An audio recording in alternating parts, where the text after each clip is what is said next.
12 రోజుల నుంచి సాగుతున్న యుద్ధం ముగిసిందని ప్రపంచ పెద్దన్న ట్రంప్ ప్రకటించారు. 2.5 గంటల తర్వాత ఇరాన్ ఇజ్రాయెల్ మధ్య కాల్పుల విరమణ మొదలవుతుందని కూడా అమెరికా అధ్యక్షుడు సెలవిచ్చారు. కానీ కొద్ది గంటల తర్వాత మళ్లీ ఇరాన్ మిసైల్స్ వచ్చి ఇజ్రాయెల్పై పడుతూనే ఉన్నాయి. దీంతో రెండు దేశాలపైన ట్రంప్ తన అసంతృప్తిని వెళ్లగక్కారు. ఇంతకీ యుద్ధం ఆగిందా లేదా?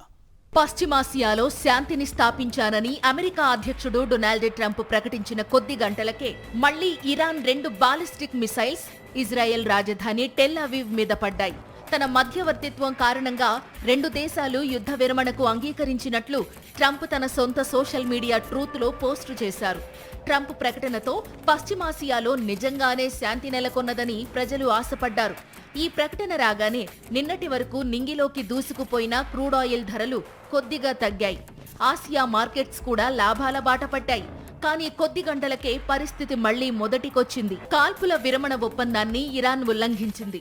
తాజాగా ఇజ్రాయెల్ పై బాలిస్టిక్ మిసైల్స్ ను ప్రయోగించగా వాటిని తమ రక్షణ వ్యవస్థలు అడ్డుకున్నాయని దేశ ప్రధాని బెంజమిన్ నెతన్యాహు ప్రకటించారు. ఇరాన్ దాడికి ప్రతీకారంగా ఆ దేశంపై భారీ ఎత్తున ప్రతిదాడి చేయాలని ఇజ్రాయెల్ తన దళాలను ఆదేశించింది.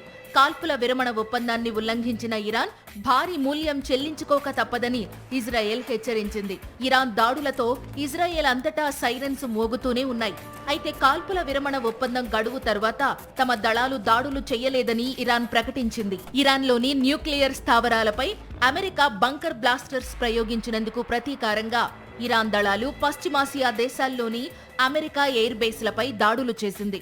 ఖతార్లోని అమెరికా ఎయిర్ బేస్ పై సోమవారం అర్ధరాత్రి ఇరాన్ మిసైల్స్ ప్రయోగించింది. 12 రోజులుగా సాగుతున్న ఇరాన్ ఇజ్రాయెల్ యుద్ధం ముగిసినట్లే అని అమెరికా అధ్యక్షుడు ట్రంప్ ప్రకటించిన తరువాత కూడా రెండు దేశాల మధ్య టెన్షన్లు ఏమాత్రం తగ్గలేదు.